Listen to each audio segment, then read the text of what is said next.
It was a cold, biting winter evening in New York City. The streets were alive with the hum of cars and the chatter of pedestrians hurrying to escape the chill. Somewhere in this bustling cityscape, Diddy, then known as Puff Daddy, was finishing up a long day at the recording studio. He had been working tirelessly on his latest album, determined to create music that would resonate with millions. Little did he know, this night would mark the beginning of a story that would shake not only his life but also the nation. As Diddy stepped out of the studio bundled in a heavy coat, he felt a mix of exhaustion and satisfaction. His mind was still buzzing with melodies and lyrics, but he was ready to head home and unwind. The parking lot where his car was parked was dimly lit, with only a few scattered streetlights casting faint glows across the asphalt. It was quiet, here, almost eerily so compared to the lively neighborhoods just blocks away. But before Diddy could reach his car, two figures emerged from the shadows. They were police officers, their badges gleaming under the weak light. At first, Diddy didn't think much of it. Maybe they were patrolling the area or responding to a call nearby. But then one of them spoke, and everything changed. "Hey, you, stop right there," one officer barked, his voice sharp and commanding. Diddy froze, confused. "What's going on?" he asked, his tone cautious but calm. Instead of answering, the officers moved closer, their expressions hard and unreadable.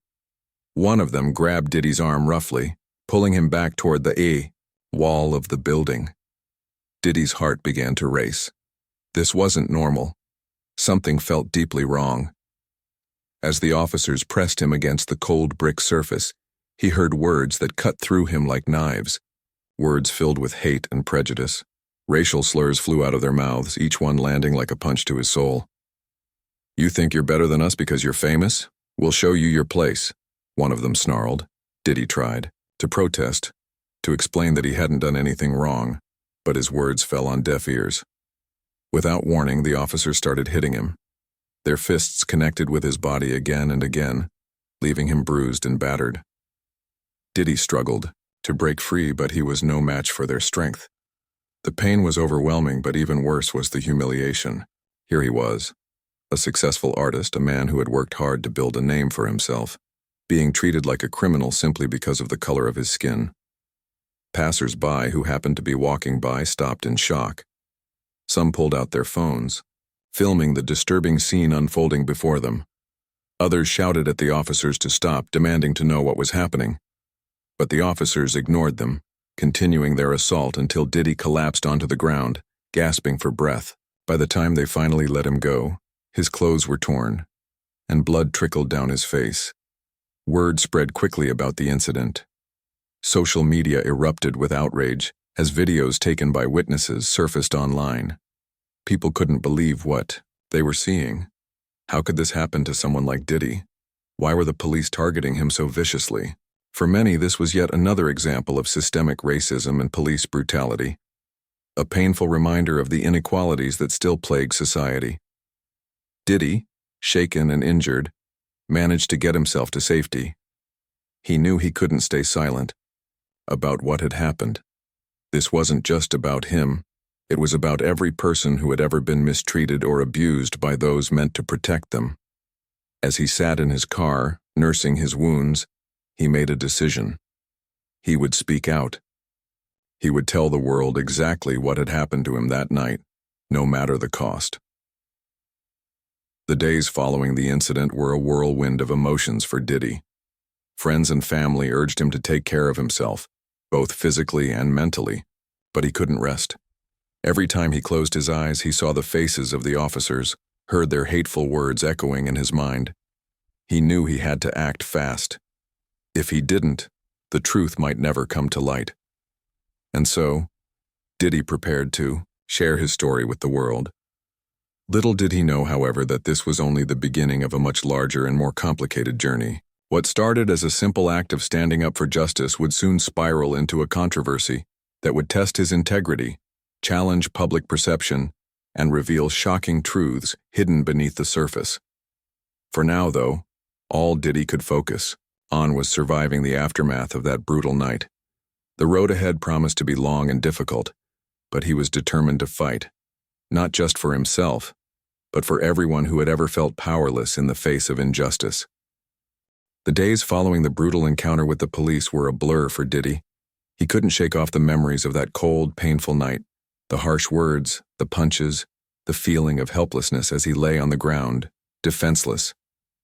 Every time he looked in the mirror, the bruises and cuts served as stark reminders of what had happened. But more than the physical scars, it was the emotional toll that weighed heavily on him. The humiliation of being treated like a criminal simply because of his race gnawed at him day and night. Diddy knew he couldn't stay silent. This wasn't just about him. It was about something much bigger. Across America, stories of police brutality against black people had become all too common.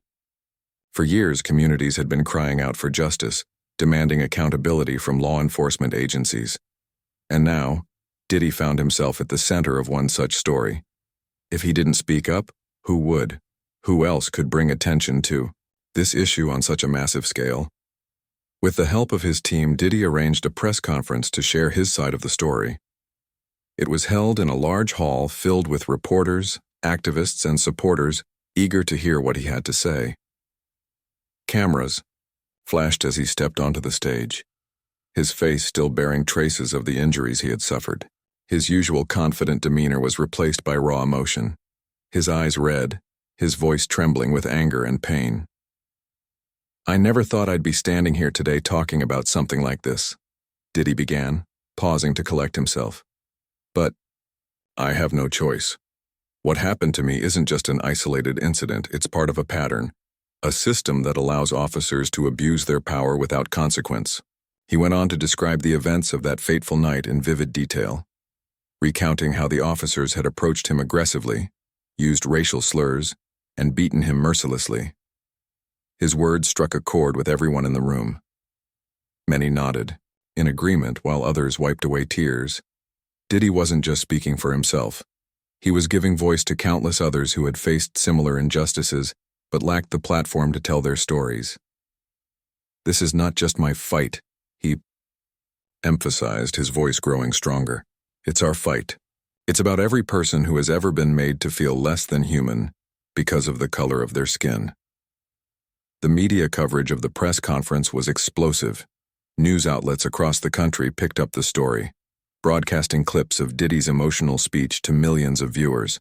Social media platforms lit up with hashtags like "Chose Justice for Diddy" and "Just to Stop Police Brutality." People from all walks of life expressed their outrage and solidarity. Protesters took to the streets in major cities, holding signs that read, "Black Lives Matter" and "Accountability Now." Civil rights organizations joined the chorus, calling for immediate action against the officers involved. For many, Diddy's courage inspired hope. Finally, someone with influence was stepping forward to challenge the status quo. Celebrities, politicians, and activists praised him for using his platform to highlight systemic racism. "Diddy is showing us that no one is above the struggle," said one prominent civil rights leader during an interview. "If we stand together, we can create real change." However, not everyone was convinced. Amid the overwhelming support, there were whispers of doubt. Some questioned why none of the bystanders had captured video footage of the alleged beating. Others wondered why Diddy hadn't filed a formal complaint immediately after the incident. Skeptics pointed out that high-profile figures often attract controversy, and this could be another case of exaggeration or misunderstanding. While these voices were few compared to the tide of support, they planted seeds of uncertainty in the minds of some. Meanwhile, the officers at the center of the controversy remained largely silent. Their department issued a brief statement saying that an internal investigation was underway and urging the public to wait for facts before jumping to conclusions. But for many, this wasn't enough. The images of Diddy's battered face were seared into their minds, fueling demands for swift justice. Behind the scenes, Diddy worked tirelessly to keep the momentum going. He reached out to lawyers and civil rights advocates, determined to ensure that his case wouldn't fade into obscurity. He also connected with families who had lost loved ones to police violence, listening to their stories and offering his support. These interactions deepened his resolve. He realized that his experience, though harrowing, paled in comparison to the tragedies endured by so many others. As the weeks passed, the pressure mounted on law enforcement officials to take action. Protests continued, drawing larger crowds, each time. Politicians began discussing policy reforms aimed at increasing police accountability. For a moment, it seemed like real change might be possible. But beneath the surface, cracks were starting to form in the narrative. Investigative journalists and independent researchers started digging deeper into the events surrounding the incident. Security cameras near the parking lot where the altercation took place were reviewed, and witness statements were collected. Slowly but surely, pieces of information began to emerge that didn't align perfectly with Diddy's account. At first, these discrepancies were dismissed as minor details or attempts to discredit him. But as more evidence came to light, the picture became murkier. Despite the growing complexity of the situation, Diddy remained steadfast. He believed wholeheartedly in the truth of his story and refused to back down. To him, this wasn't just about clearing his name. It was about shining a light on a broken system and pushing for meaningful reform. Whether the world fully understood his perspective or not, he was committed to seeing this through to the end. Little did he know, however, that the journey was far from over. As the investigation progressed, shocking revelations awaited, not just about the officer's actions, but about Diddy's own role in the events of that night. What had started as a clear-cut case of police brutality was about to take a turn that no one could have predicted. For now, though, Diddy stood firm, ready to face whatever challenges lay ahead. The eyes of the nation were on him, and he intended to use this moment to spark conversations that couldn't be ignored. No matter what truths eventually came to light, one thing was certain. Lives had already been changed forever, and the fight for justice was only beginning. As the days turned into weeks, the investigation into Diddy's allegations against the two police officers began to take unexpected twists. What had initially seemed like an open and shut case of police brutality was slowly unraveling into something far more complicated. While the public remained divided, some supporting Diddy wholeheartedly and others questioning his version of events, the truth was becoming murkier with each new piece of evidence that surfaced. Law enforcement agencies, under immense pressure from both the media and activists, launched a thorough probe into the incident. Investigators combed through every available resource, including security footage from nearby businesses, witness testimonies, and even phone records. At first, there was little to suggest anything other than what Diddy had claimed. But then, a critical discovery changed everything. Security cameras positioned near the parking lot where the altercation occurred provided a clearer picture of the events leading up to the confrontation. The grainy but usable footage showed Diddy walking toward his car when the two officers approached him. Contrary to his account, however, the video revealed that their initial interaction appeared calm and professional. The officers weren't shouting or using racial slurs, at least not at first. They simply asked Diddy to stop and answer some questions. According to the footage, things escalated quickly after that point. Diddy, who had been cooperative at the start, suddenly grew agitated. His body language shifted. He began gesturing, emphatically, and raising his voice. Witnesses later confirmed this part of the story, stating that Diddy refused to comply with the officers' requests. He kept saying things like, "You don't know who I am, and I'm not doing anything wrong." One bystander recalled during an interview, it felt like he thought he was above the law. The tension between Diddy and the officers continued to build until it reached a breaking point. In the video, Diddy can be seen moving closer to the officers, his movements sharp and confrontational. One of the officers stepped back, clearly trying to create distance, while the other raised his hands in a defensive posture. Moments later, the situation spiraled out of control. The officers grabbed Diddy, pinning him against the wall, and the physical altercation ensued. This new information painted a very different picture of what had transpired that night. It suggested that the officers hadn't acted out of pure malice or prejudice as Diddy had alleged. Instead, their use of force seemed to be a reaction to his resistance. While no one could deny that the beating was excessive and brutal, The context surrounding it raised important questions about whether Diddy's behavior had contributed to the escalation. In addition to the security footage, investigators uncovered another key piece of evidence: audio recordings from the officers' body cameras. Though the audio quality was poor due to background noise, snippets of the conversation were audible. The officers could be heard asking Diddy routine questions, such as whether he had any weapons on him and if they could search his vehicle. Diddy's responses, though muffled, carried a tone of defiance. "Why are you harassing me?" he snapped at one point. "I didn't do anything." These revelations sent shockwaves through the public discourse. Many people struggled to reconcile the new details with the image of Diddy as an innocent victim of racial profiling. Supporters argued that the officers' actions were still unjustifiable, regardless of how the situation unfolded. "Even if Diddy resisted, does that give them the right to beat him like that?" one activist tweeted.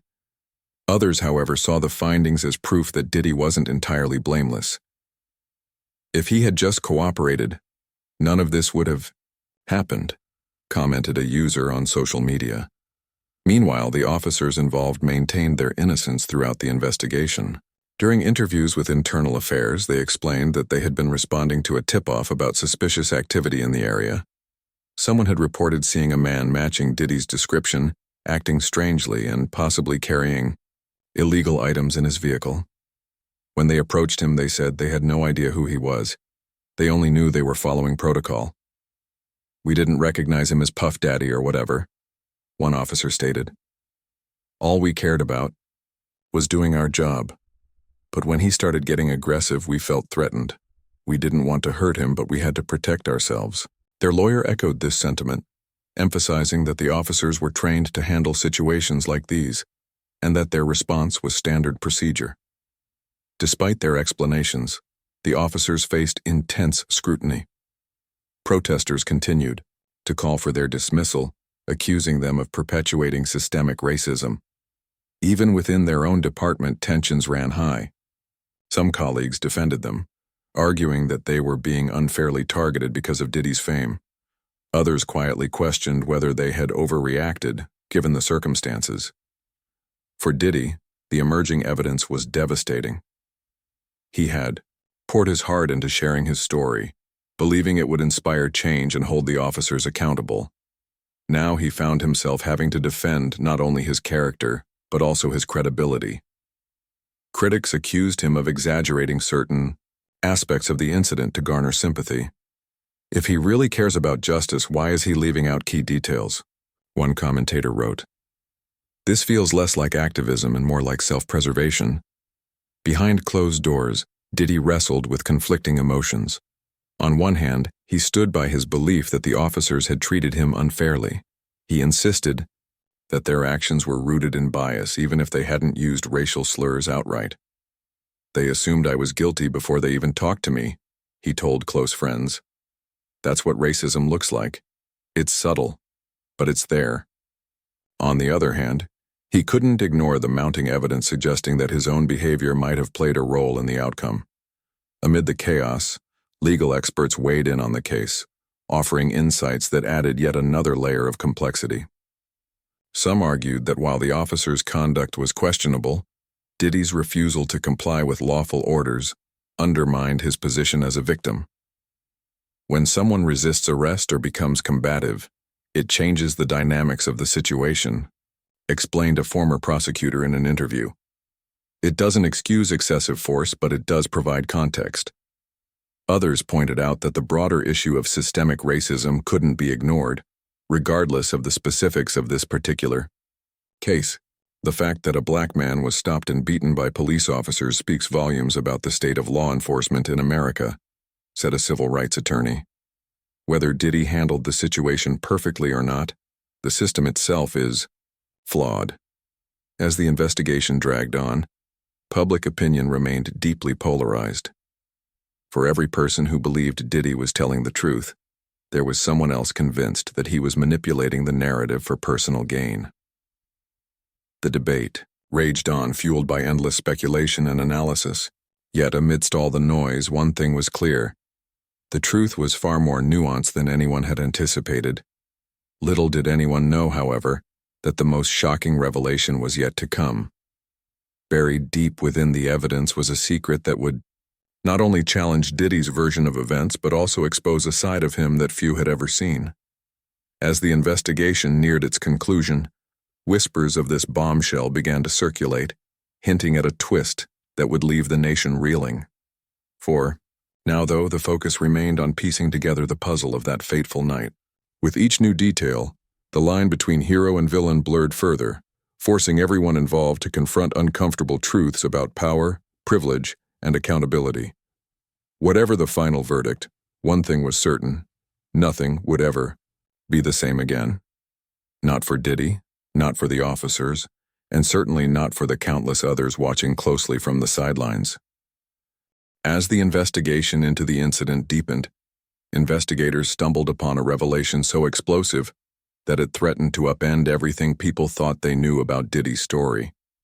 What had started as an inquiry into allegations of police brutality took a dramatic turn when a crucial piece of evidence came to light. Text messages exchanged between Diddy and one of his close associates earlier on the day of the altercation. These texts would not only challenge Diddy's narrative, but also expose a side of him that painted a very different picture of the events leading up to the confrontation. The text messages were discovered during a routine sweep of Diddy's phone records. At first, investigators weren't expecting anything significant. They were simply gathering data to corroborate timelines and establish context. But as they sifted through the content, certain exchanges caught their attention. In these messages, Diddy admitted to carrying a large amount of cash and firearms in his vehicle, a clear violation of both state and federal laws. The tone of the conversation suggested he was aware of the risks involved but seemed unconcerned, almost dismissive. "It's all good," he wrote at one point. "Nobody's going to stop me." This discovery sent shockwaves through the investigative team. Suddenly, the officers' actions began to make sense in a way they hadn't before. According to internal reports, the officers had been tipped off about suspicious activity in the area, specifically regarding a man matching Diddy's description who might be transporting illegal items. When they approached him, they weren't acting out of racial bias or malice. They were following protocol based on credible information. Their initial questions about weapons and contraband weren't random. They were directly tied to the tip they had received. For Diddy, this revelation was catastrophic. Until now, he had portrayed himself as an innocent victim unfairly targeted by prejudiced cops. But the text messages revealed a far more complicated reality. It appeared that Diddy had been hiding something, and when the officers confronted him, his fear of being caught likely fueled his resistance. Instead of cooperating and explaining himself, he panicked, escalating the situation with his defiance. Once the contents of the text messages were leaked to the media, public opinion shifted dramatically. People who had rallied behind Diddy began to question whether they had been misled. Was he truly the victim of systemic racism, or had he manipulated the narrative to save face? Social media exploded with debates, memes, and heated arguments.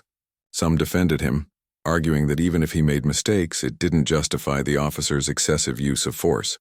Others condemned him for exploiting racial tensions to deflect from his own wrongdoing. "Diddy lied to us," one Twitter user posted. He knew exactly why those officers stopped him, and instead of owning up, he played the race card to gain sympathy. Another commenter added, "This isn't about Black Lives Matter anymore. It's about someone using their fame to avoid accountability." Even civil rights organizations, which had initially supported Diddy, found themselves in a difficult position. While many acknowledged that systemic racism remained a critical issue, they couldn't ignore the implications of the new evidence. "We must address police misconduct wherever it occurs," said a spokesperson for a prominent advocacy group. "But we also have to hold individuals accountable for their actions, regardless of who they are." For Diddy, the backlash was overwhelming. He retreated from the spotlight, canceling appearances and avoiding interviews. Behind closed doors, sources claimed he was furious, not with himself, but with the system that had exposed his secrets. Friends described him as angry and betrayed, convinced that the investigation was designed to smear his reputation rather than uncover the truth. Yet despite his frustration, he couldn't deny the weight of the evidence against him. In response to the growing controversy, Diddy released a brief statement apologizing for any misunderstanding but stopped short of admitting guilt. "I regret that my actions may have contributed to the escalation of the situation," he wrote. "However, I stand by my belief that no one deserves to be treated the way I was that night." His words did little to quell the outrage. Critics accused him of dodging responsibility, while supporters urged patience, reminding everyone that the full story was still unfolding. Meanwhile, the officers involved in the case finally broke their silence. In a joint interview with a local news station, they expressed relief that the truth was coming to light. "From the beginning, we've said we were doing our jobs," one officer stated. "Yes, things got out of hand, and yes, we used more force than necessary, but we were responding to a legitimate threat. We didn't know who Diddy was. We just knew we had a duty to investigate." Their lawyer echoed this sentiment, emphasizing that the officers' actions, while excessive, were triggered by Diddy's refusal to cooperate. "Imagine being in their shoes," the lawyer argued. "You're told there's a potentially dangerous individual in the area, and when you approach them, they resist and become combative. How do you react? Of course, hindsight is 20/20, but in the moment, you do what you think is best to protect yourself and others." Despite their explanations, the officers faced lingering criticism. Many questioned why they hadn't de-escalated the situation instead of resorting to violence. "Even if Diddy resisted, there are non-lethal ways to handle someone who's unarmed," argued a policing expert. "Beating him like that sends a message that brutality is acceptable under certain conditions, and that's unacceptable." As the dust settled, the nation grappled with the complexities of the case. On one hand, it highlighted the dangers of carrying illegal items and resisting law enforcement. On the other, it underscored the need for better training and accountability within police departments. For Diddy, the scandal marked a turning point in his life. Once celebrated as a symbol of success and resilience, he now faced scrutiny over his integrity and judgment. Yet amid the chaos, important conversations emerged. People began discussing the gray areas of justice, how personal responsibility intersects with systemic issues, and how narratives can shape perceptions in profound ways. The case forced everyone to confront uncomfortable truths about privilege, power, and the limits of celebrity influence. Little did anyone realize, however, that the fallout from this incident would extend far beyond headlines and hashtags. For Diddy, the road to redemption would be long and fraught with challenges. And for the officers, the scars left by the controversy would linger, affecting their careers and lives in ways they never anticipated. As the chapter closed on this tumultuous period, one question lingered in the minds of millions. Could trust ever truly be restored? For Diddy, for the officers, and for the countless others watching from the sidelines? Only time would tell. But one thing was certain: the shocking truth uncovered during the investigation had changed everything, leaving an indelible mark on all those involved. The unveiling of the shocking truth sent ripples across society, leaving no corner untouched. What had once been a rallying cry for justice against police brutality transformed overnight into a polarizing debate about accountability, privilege, and the complexities of human behavior. For Diddy, the fallout was swift and merciless. The man who had stood tall as a symbol of resilience and success found himself at the center of one of the most divisive controversies of his career. When the text messages revealing Diddy's admission to carrying illegal items became public, the narrative shifted dramatically. Supporters who had championed him as a victim of systemic racism began to distance themselves, unsure whether to believe his initial claims or dismiss them entirely. Social media platforms buzzed with outrage. Memes mocking Diddy's predicament went viral, and hashtags like Diddy Exposed trended for days. Critics seized the opportunity to accuse him of exploiting racial tensions for sympathy, while defenders argued that even flawed individuals deserved fair treatment under the law. "Diddy isn't perfect. No one is," wrote one supporter on Twitter. "But does that mean we should ignore the bigger issue of police misconduct? This case shows how easy it is to scapegoat someone instead of addressing real problems." Others weren't so forgiving. "If you break the law, you pay the price," commented another user. Fame doesn't give you a free pass to carry guns and cash without consequences. The backlash wasn't limited to online discourse. Celebrities who had previously voiced solidarity with Diddy grew quiet, unwilling to wade into the controversy further. Some distanced themselves publicly, issuing carefully worded statements that neither condemned nor supported him. Meanwhile, late-night talk show hosts turned the scandal into fodder for jokes, poking fun at Diddy's downfall with biting humor. "Looks like Puff Daddy got more than he bargained for when he decided to puff on the wrong side of the law," quipped one comedian, drawing laughter from audiences but also criticism for trivializing serious issues. For Diddy, the weight of the scandal felt suffocating. He retreated from public life, canceling appearances and avoiding interviews. Friends close to him revealed that he spent hours locked in his home studio, listening to music and reflecting on what had gone wrong. Behind closed doors, he reportedly vented his frustrations to trusted confidants, accusing investigators and the media of conspiring against him. "He feels betrayed by the system," said one insider. "But deep down, I think he knows he made mistakes too." Despite his attempts to lay low, the spotlight refused to dim. Protesters who had once marched in his name now questioned whether their efforts had been misguided. Activist groups scrambled to recalibrate their messaging, acknowledging the complexity of the situation while reiterating the importance of addressing systemic racism. "This doesn't negate the need for police reform," stated a leader from a prominent civil rights organization. "But it reminds us that accountability cuts both ways. We can't fight injustice by ignoring the truth." Amid the chaos, the key officers involved in the case faced scrutiny of their own. Though cleared of wrongdoing, they struggled to reclaim their reputations. Internal reviews within their department concluded that while their use of force had been excessive, it stemmed from genuine concern for their safety given the circumstances. Nevertheless, the stigma of being labeled brutal cops lingered, affecting their morale and professional standing. One officer requested a transfer to a quieter precinct, unable to cope with the constant judgment from colleagues and community members alike. Their families bore the brunt of the fallout as well. Neighbors whispered behind their backs and children endured taunts at school. "It's hard enough doing this job without everyone hating you," the wife of one officer told reporters during an emotional interview. "They're not monsters. They're just people trying to make ends meet and keep the streets safe." As weeks turned into months, the nation grappled with the aftermath of the scandal. Conversations around race, power, and accountability took center stage, forcing individuals to confront uncomfortable truths. For many, the case highlighted the dangers of oversimplifying complex situations. Was Diddy a villain for breaking the law, or a victim of overzealous policing? Were the officers heroes for enforcing rules, or oppressors perpetuating cycles of violence? There were no easy answers, only shades of gray. In response to the controversy, some called for systemic changes beyond just policing.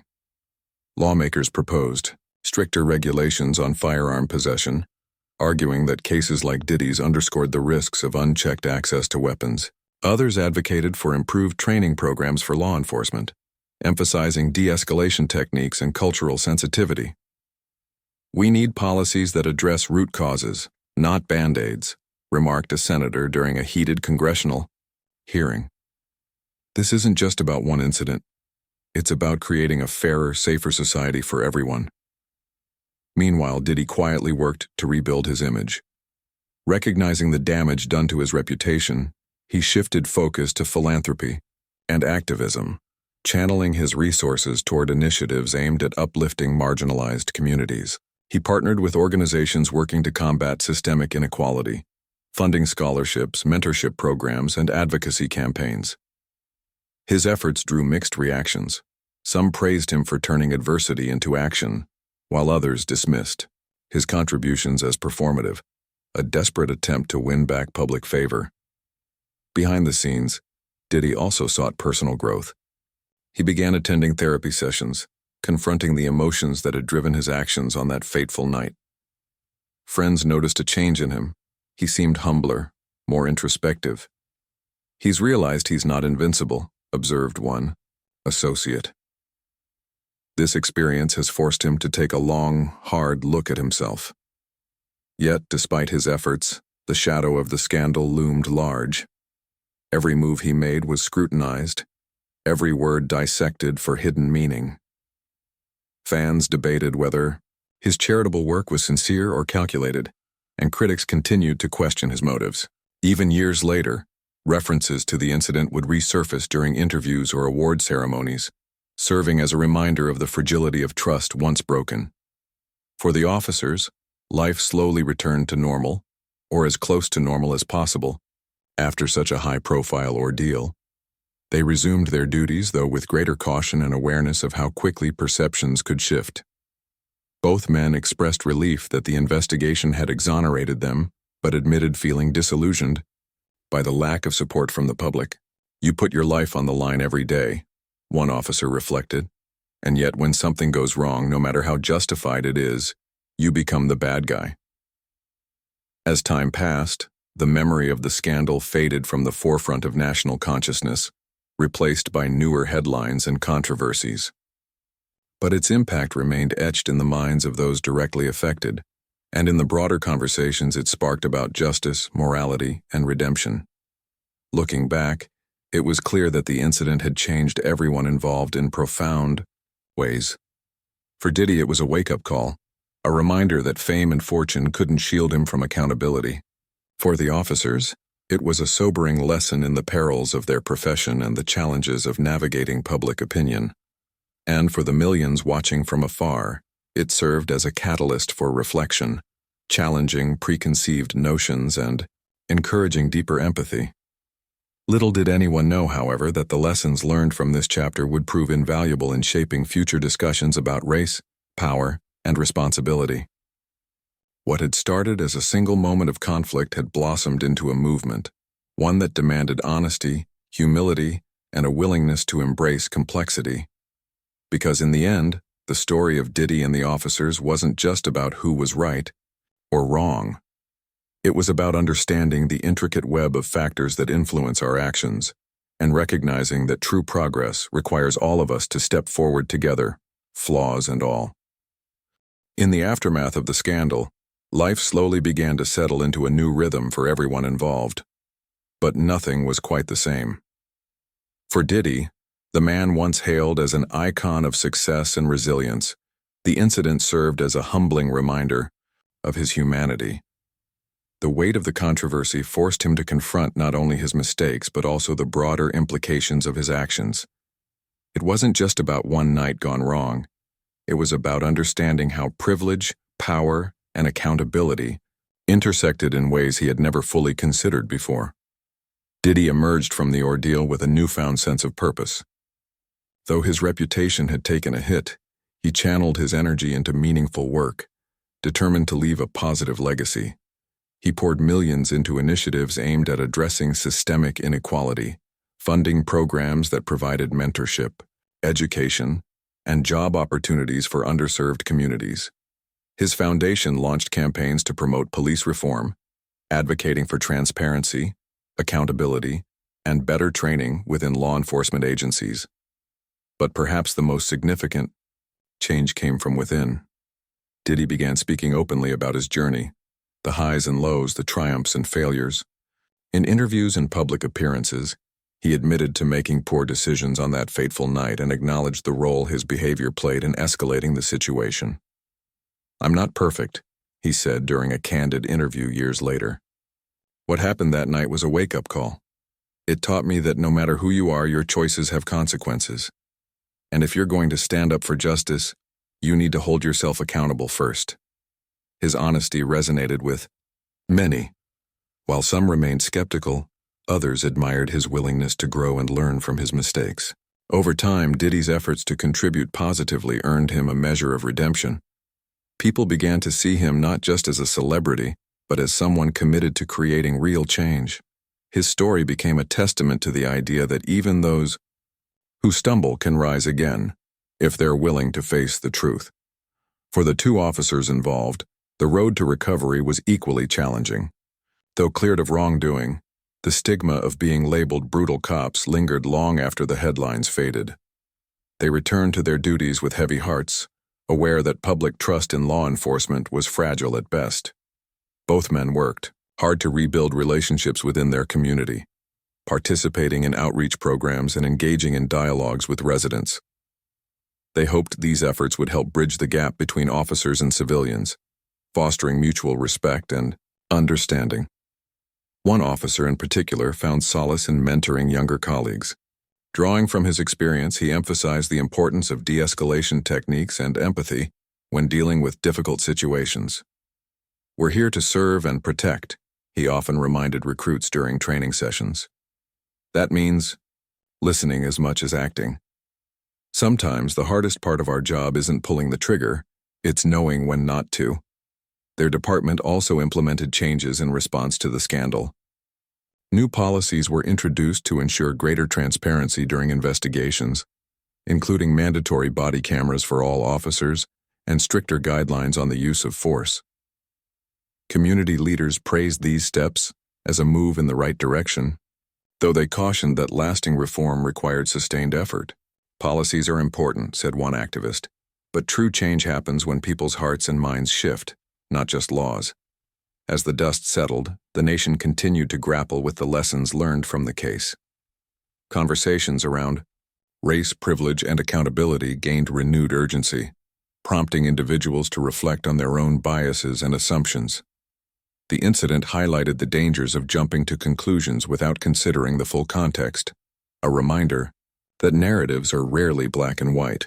It also underscored the need for compassion and humility, urging people to approach complex issues with open minds and open hearts. For many, the story of Diddy and the officers became a cautionary tale about the power of perception versus reality. At first glance, it seemed like a straightforward case of racial profiling and police brutality. But as more details emerged, it revealed layers of complexity that defied easy categorization. Was Diddy a victim, a perpetrator, or somewhere in between? Similarly, were the officers heroes enforcing the law or aggressors abusing their authority? The answers depended largely on perspective, and therein lay the challenge. The case also sparked debates about the responsibilities of public figures. Celebrities like Diddy wield immense influence, capable of shaping opinions and driving movements. But with great power comes great responsibility. When Diddy spoke out against police misconduct, he inspired countless others to join the fight for justice. However, when evidence suggested he may have misled the public, it raised questions about the ethics of using fame to amplify personal grievances. Should high-profile individuals be held to higher standards? Or should they be afforded the same grace as anyone else? These discussions extended beyond the courtroom and into classrooms, boardrooms, and living rooms across the country. Educators incorporated the case into curricula, using it as a springboard for discussions about systemic racism, media literacy, and critical thinking. Corporate leaders examined their own practices, asking tough questions about diversity, equity, and inclusion within their organizations. Families gathered around dinner tables debating what they would do if faced with similar circumstances. Ultimately, the scandal left an indelible mark on society, forcing people to confront uncomfortable truths about themselves and the world around them. It challenged assumptions, shattered stereotypes, and opened doors to dialogue that might otherwise have remained closed. While the wounds inflicted by the incident would take time to heal, the conversations it sparked planted seeds of hope for a brighter future. Years later, when reflecting on the events that unfolded, Diddy described it as a turning point, not just in his life, but in the collective consciousness of the nation. "Sometimes you have to fall to rise stronger," he said during a speech at a community event. "This experience taught me that we all make mistakes, but it's how we respond to them that defines us. I chose to use this moment to grow, to listen, and to act. And I believe we can all do the same." The officers echoed similar sentiments, expressing gratitude for the opportunity to learn and evolve. "We didn't ask for this kind of attention," one of them admitted during a panel discussion on policing reform. "But maybe it was necessary, for us, for our department, and for the communities we serve. If sharing our story helps create a better system, then it was worth it." In the end, the story of Diddy and the officers wasn't just about one man or two officers. It was about all of us. It reminded us that life is messy, complicated, and unpredictable, that justice isn't always clear-cut, and that growth often requires discomfort. Most importantly, it showed us that even in moments of conflict and division, there is potential for connection, understanding, and transformation. As the final chapter closed on this tumultuous saga, one thing was certain: the scars would remain, but so too would the lessons. And perhaps in time, those lessons would pave the way for a more just, compassionate, and equitable society, one where everyone, regardless of their background or status, could stand tall and move forward together.